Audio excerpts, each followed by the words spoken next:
सीरत अल-नबी, तीसरा हिजरी साल, मदनी ज़िंदगी, तीसरा हिजरी साल, 3 हिस्से। 1 सर ये ज़ैद रज़ी अल्लाह अन्हु। 2 ग़ज़वा अल-फ़ाहिद। 3 ग़ज़वा हमराक उल-असद। पहला हिस्सा सरिया ज़ैद रज़ी अल्लाह अन्हु ग़ज़वा और वो फ़ौजी मुहिम जिसमें रसूल अल्लाह शरीक हूँ। सरिया वो फ़ौजी मुहिम जिसको रसूल अल्लाह किसी सहाबी की क़ियादत में भेजे। बदर के बाद अल-फ़ाहिद से पहले कुछ ग़ज़वात और सरिये हो चुके थे। यहाँ उनमें से एक अहम सरिये का जिक्र किया जा रहा है। मौसम गर्मा में कुरैश मुल्क शाम की जानिब तिजारती सफ़र करते, जिसका रास्ता मदीना से गुज़रता। अपनी तिजारती काफ़िले को बचाने के लिए कुरैश ने नया रास्ता इख्तियार किया, जिसकी खबर रसूल अल्लाह को मिल गई। अपने हज़रत ज़ैद बिन साबित रज़ी अल्लाह अन्हु की क़ियादत में 100 सहाबा को इस तिजारती काफ़िले पर हमले के लिए भेजा। मकसद कुरैश की ताकत कमज़ोर हो और वो सुलह पर आमादा हों ताकि मुसलमान उनके हमलों से महफूज रहें। हज़रत ज़ैद रज़ी अल्लाह अन्हु ने काफ़िले पर हमला किया और इस पर कब्ज़ा कर लिया। कुरैश ने इस वाक़ये से सबक लेकर सुलह के बजाय एक और बड़ी जंग की तैयारी की। असबाक व अमल नबी करीम जहाँ एक जानिब सुलह चाहते थे, वहीं दूसरी जानिब अहल ईमान की हिफाजत की फ़िक्र भी आपको थी। तकब्बुर और बेजा गुस्सा इंसान की सोचने और समझने की सलाहियत को ख़त्म कर देता है।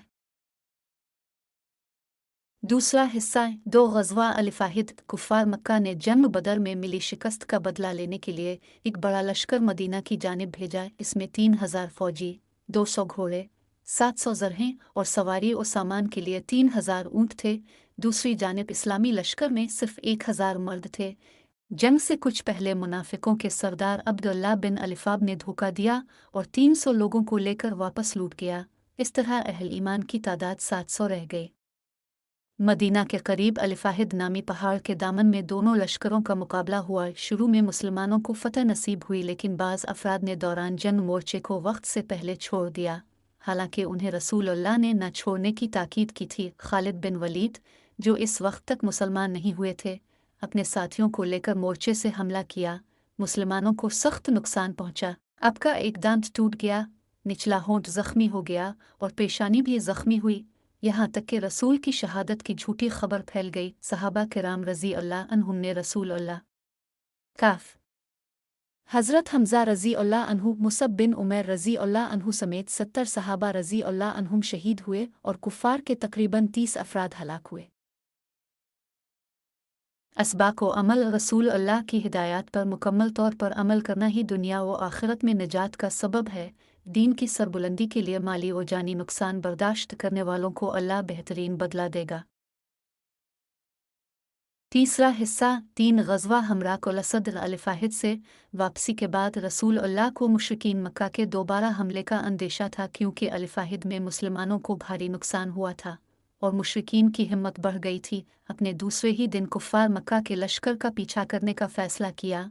सहाबा किराम रज़ी अल्लाह अन्हुम अगरचे ज़ख्मों से चूर और गम से निढाल थे, मगर इसके बावजूद सब ने आपकी इताअत की। मुशरिकीन मक्का का लश्कर मदीना से कुछ फासले पर था और मदीना पर दोबारा हमले की मंसूबाबंदी कर रहा था। रसूल अल्लाह हमराक उल-असद नामी जगह तक गए। कुफ़ार को जब आपकी आमद का पता चला तो वो डर गए और वापस लूट गए। असबाक व अमल रसूल अल्लाह बेहतरीन कायद थे और हालात पर उनकी गहरी नज़र थी। सहाबा किराम रज़ी अल्लाह अन्हुम हर हाल में आपकी इताअत करते थे। मुश्किल हालात आजमाइश होते हैं, अल्लाह पर भरोसा करने वालों की अल्लाह ज़रूर मदद फरमाता है। कुरान और हदीस। कुरान मदनी ज़िंदगी के पहले दौर 1 से 5 हिजरी में ये 14 सूरतें नाजिल हुई, तकरीबन 8 पारों के बराबर। कम अज़ कम पारे 1, 5 और 28 को याद कीजिए। 3 हिजरी में 2 सूरतें नाजिल हुई, पारा 3 अल-बक़रत, अल-इमरान, पारा 4 अल-इमरान, अल-निसा।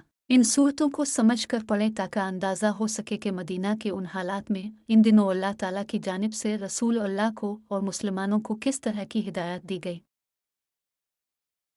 हदीस। रोज़ाना हम ना जाने कितनी बातें पढ़ते और सुनते हैं, तो क्या 2 मिनट अपने प्यारे नबी की अहादीस पढ़ने और सुनने के लिए वक्त नहीं निकाल सकते?